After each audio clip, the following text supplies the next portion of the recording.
Hi guys, welcome at this PREspective beginner tutorial. I will show you how to complete the Lego Windmill tutorial step by step. So let's begin. Here you'll find the scene with the Lego Windmill model. On the left in the hierarchy you will find first the Lego Windmill tutorial. It will have a description of how to complete this tutorial and a detailed description of all the components needed to do so. The tutorial itself says, in this tutorial you will need to make a motor component to control the rotation of the windmill blades. In order to complete this tutorial, you will need to create a kinematics controller, add a wheel joint to the blades, and add a servo motor to the blades. So let's do that. Let's begin with the first one, create a kinematics controller. To read more details about the kinematics controller, we select it in the hierarchy, and we'll see here, as soon as you want to use kinematics, you will need a kinematics controller. This component controls all kinematic transforms of that component. To create one, go to Prepare, Kinematics, and click Add Kinematics Controller. So let's do that right now. We select nothing in the hierarchy because we want a new game object to be generated as soon as we add the kinematics controller. Then go to Prepare, Kinematics, Add Kinematics Controller. And it will generate a kinematics controller on a new game object. Okay, it said this component controls all kinematic transforms of that component. A wheel joint is a kinematic transform, so we want to set the wheel joint and the stepper motor to the blades as instructed here in the tutorial. So the Lego Windmill, I'm going to drag it underneath the kinematics controller so that later when we add the wheel joint and the motor, it will be underneath the kinematics controller and it will be able to function properly. Next, the wheel joint. To add a wheel joint, select the game object you want to assign it to in the hierarchy. That's going to be not the Lego Windmill, but the Lego Windmill blades. The windmill consists of three components: the ground component, the pole, and the blades. And the blades is the game object we are going to want to rotate. Let's read on. Go to Prepare, Kinematics, and add Kinematic Wheel Joint. So let's do that. Select the blades. Go to Prepare, Kinematics, add Kinematic Wheel Joint. Okay. Let's zoom out for now and read a little further. You will find many settings to adjust. Make sure you have gizmos enabled so you can find the gizmo buttons at the top right of your view. That's this one here. For it to function, it needs to be parented under a kinematics controller, which we have done already. Make sure to check Enforce outside play mode to ensure that it will function properly in edit mode. So let's do that right now. Go to the wheel joint. Enforce outside play mode is this tick box.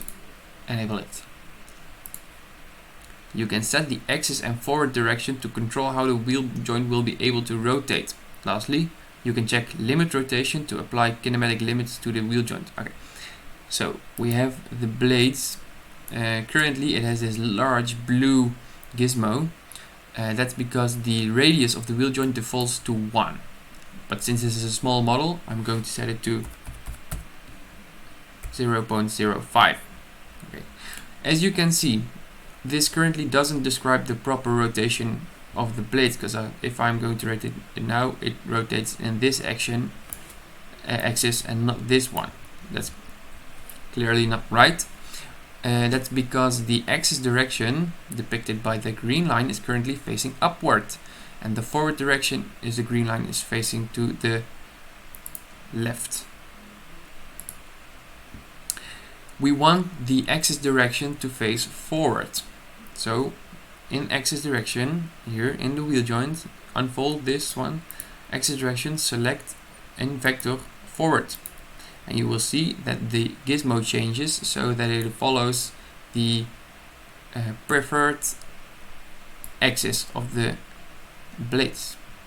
And if we rotate the blades, you now see that it rotates as you want it to rotate, and it locks in every other axis. So we can only rotate it over this axis. Great, so that's the wheel joint. Then we'll have to add the servo motor, which will make the blade rotate. The wheel joint itself only describes the limits for it, how to rotate, and the servo motor will actually make it rotate. To add one, to a game object, select the game object you want to assign it to. Then under prepare physics, click add servo motor. So let's do that. Go to the blades, prepare physics, motor component, servo motor. And it will generate a servo motor script here. Let's read on. A motor component needs a wheel joint to control. Under the tab properties, you can select a wheel joint you wish to control through the motor component. Here you can also set its maximum angular velocity and acceleration in degrees per second. So if you go to the blades, scroll down to servo motor, click properties, you will find that it automatically assigned a wheel joint already, because it already found a wheel joint on the same game object. It assigned it automatically. For these settings, let's go with the default ones.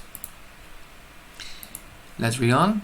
Under the tab control panel, you can find the controls for the motor component. Here you can set the preferred angular velocity relative to the maximum, how many degrees you want to rotate, it's called the target, and the option to rotate continuously. To make the motor component start rotating, go to play mode. Make sure you have the right settings enabled and press start. Okay. For it to rotate, we had to go to play mode, so let's do that right now. And going into play mode will open the game view.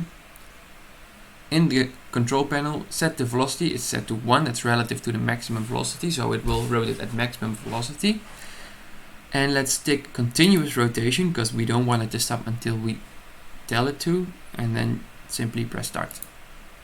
And as you can see, the blades of the windmill will start rotating now, which means that you will have completed the tutorial successfully.